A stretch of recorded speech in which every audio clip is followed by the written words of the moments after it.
Je suis une élève du Collège Reine-Marie. Je m'appelle Samantha Delille et j'ai 17 ans. Mes parents, ils voulaient juste m'offrir une éducation, une bonne éducation. Ils ne voulaient pas m'envoyer dans l'école publique, ils voulaient vraiment que j'aie un encadrement, alors ils ont choisi l'école pour moi. En même temps, mes parents ne savaient pas que le programme d'art plastique était aussi développé. J'avais le goût de développer une concentration qui permettait aux élèves de vraiment approfondir les arts. Pas juste un volet, pas juste toucher à des petites choses, mais d'aller le plus loin possible. Mes profs au primaire me disaient déjà que j'avais peut-être un petit peu de talent, que j'étais un peu plus, pas meilleure que les autres, mais ils voyaient que j'avais un peu plus d'assurance dans ce que je faisais, mais qu'ils voyaient que j'avais besoin de beaucoup d'encadrement pour pouvoir m'épanouir. Mes filles arrivent en secondaire 1, je les prends tout petites, je les amène jusqu'en 5, je les vois quitter pour le bal rendu en secondaire 5.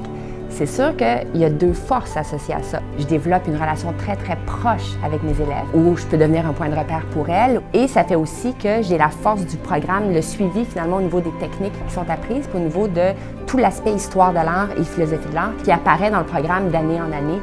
Je savais pas qu'on allait aller jusqu'à faire de la philosophie en art, parce que oui, c'est difficile, puis à la fin, tu es comme « Ah, pourquoi est-ce qu'on fait ça? Pourquoi? Pourquoi? » Mais en même temps, c'est tellement culture générale, ça te développe en tant que personne. C'est une toile inspirée du mouvement pop art, donc qui veut dire un découpage de couleurs en plusieurs dégradés.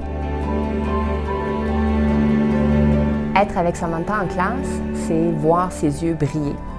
C'est voir à quel point elle peut se dépenser et avoir une fierté du travail réalisé après. D'avoir son œuvre devant elle et de vraiment vouloir la pousser le plus loin possible pour ensuite la regarder et dire « c'est moi qui l'ai fait, j'en suis fière, puis j'ai donné tout ce que j'avais à donner ». Avoir un mentor comme Mme McNeil, ça nous pousse à être meilleurs. Même moi, avant, j'avais pas vraiment de confiance en moi-même parce que, comme tu arrives dans une nouvelle école, t'es pas développé, t'as pas de technique, tu vois la fille à côté dessine bien mieux que toi, t'es comme « oh mon Dieu ».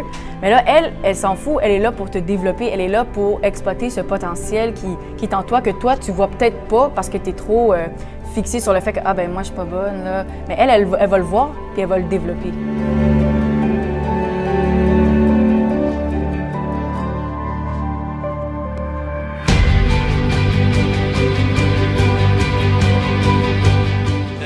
De faire, vous savez tous, de faire notre vernissage à l'intérieur de l'école, au gymnase. Et cette année, on a décidé d'ouvrir un peu et d'éclater notre vernissage, notre exposition.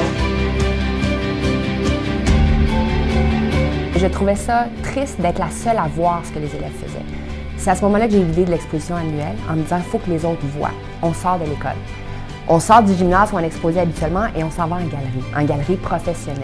Quand elle me dit « ah ouais Sam, j'ai trouvé la galerie », j'étais tellement excitée, en même temps, j'avais peur. C'est le public qui juge, c'est le public qui va regarder, qui va rentrer de la rue. Les personnes que tu connais même pas, ils vont regarder, ils vont venir juger ton œuvre d'art. Donc, ce petit jugement-là, ça me pousse, en tout cas moi, à me surpasser. Je ne vais pas vous dire que quand je vais être plus vieille, je vais peinturer des toiles dans ma galerie, là, t'sais. Le fait que j'ai acquis cette organisation-là, ça va me servir. Si j'ai pas cette rigueur, cette intensité-là dans tout ce que j'entreprends, cette fierté à la fin d'avoir accompli quelque chose, écoute, le cégep, je sais pas ce que je vais faire, là. Ça va me stresser au bout. Après avoir fait un programme en art visuel au Collège Reine-Marie, je crois que les élèves partent avec une culture générale assez solide en art et c'est une richesse pour ces élèves-là pour leur vie future, là, peu importe ce qu'elles vont faire dans leur carrière.